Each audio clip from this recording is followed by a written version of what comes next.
Today, we are going to talk about a woman who played a crucial role in the lineage of the Messiah, Tamar, the daughter-in-law of Judah. Her story is one of the most intriguing in the scriptures, filled with challenges, injustice, and bold decisions that changed the course of history. Who was Tamar? What did she face on her journey? And how did her courage and determination directly impact the genealogy of Jesus? In this video, we'll explore every detail of this powerful narrative and the spiritual lessons we can learn from her life. Tamar's family context. Tamar was a woman who joined the family of Judah, one of the 12 sons of Jacob. Judah, part of the lineage that would lead to the Messiah, distanced himself from his brothers and settled among the Canaanites. He married and had 3 sons, Onan, and Shelah. According to Hebrew tradition, Tamar was chosen to marry Judah's firstborn, becoming part of a family with divine promises, but also full of challenges and conflict. The culture of that time placed great importance on levirate marriage, a practice in which, if a man died without leaving children, his brother would marry the widow to ensure the continuation of the family line.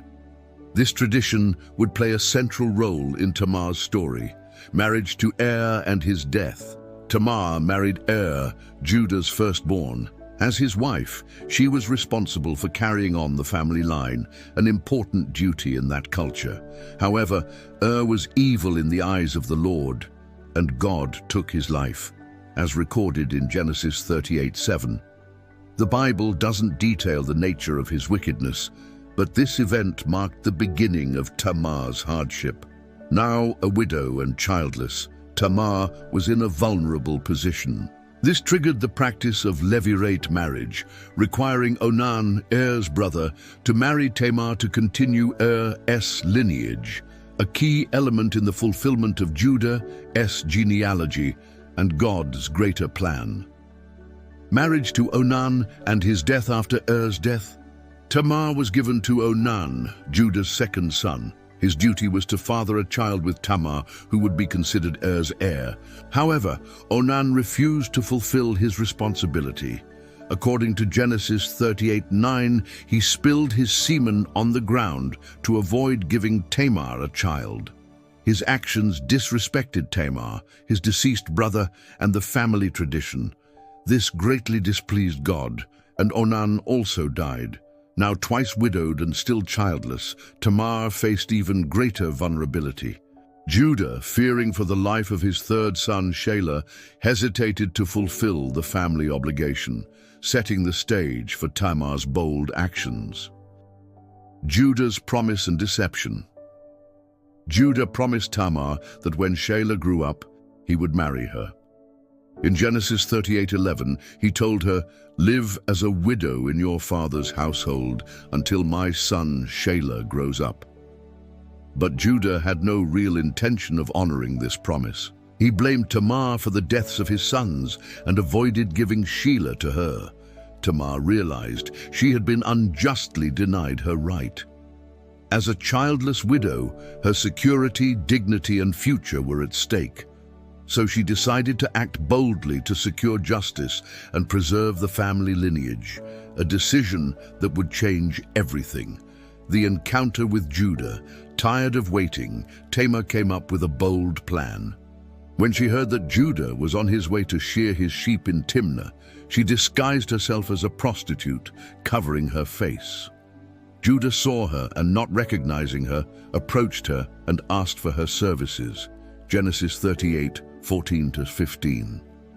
Tamar agreed, but asked for a pledge in return, his seal, cord, and staff, symbols of his identity. That encounter resulted in Tamar's pregnancy and the preservation of Judah's lineage.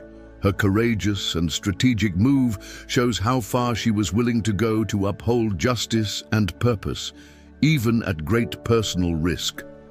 Months later, Tamar was found to be pregnant. As a widow promised to Shelah, this was seen as a grave offense. Judah, unaware that he was the father, said in Genesis 38:24, "Bring her out and let her be burned." But Tamar revealed the truth by presenting the items Judah had given her. She said, "I am pregnant by the man who owns these." Judah immediately recognized the items and declared, "She is more righteous than I, since I wouldn't give her to my son Shelah."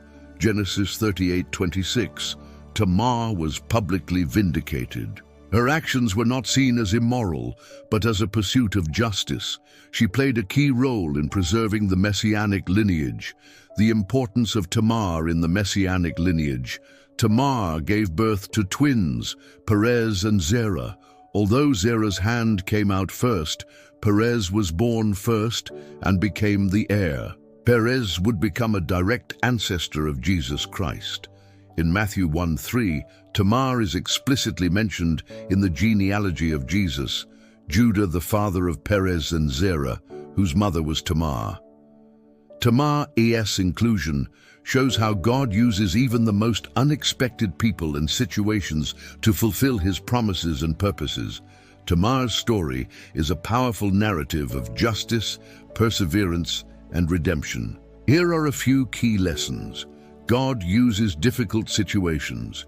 Even amid loss, betrayal, and injustice, God worked through Tamar to preserve the line of the Messiah. Justice and courage matter. Tamar took bold action to seek what was rightfully hers, trusting in a greater purpose. Admitting fault is strength. Judah's confession reminds us of the power of recognizing our mistakes. God is in control. Even in messy, complicated stories, God's sovereign hand is at work to fulfill his redemptive plan. Tamar's story is one of the most surprising and redemptive accounts in the Bible. Though she faced loss, rejection, and injustice, her boldness and resilience helped shape the future of God's people. She became a part of the royal line that would lead to Jesus, proving that God uses unexpected people to fulfill extraordinary purposes. Let her story inspire you to trust in God even when life is unjust, and to believe that he is always faithful to his promises.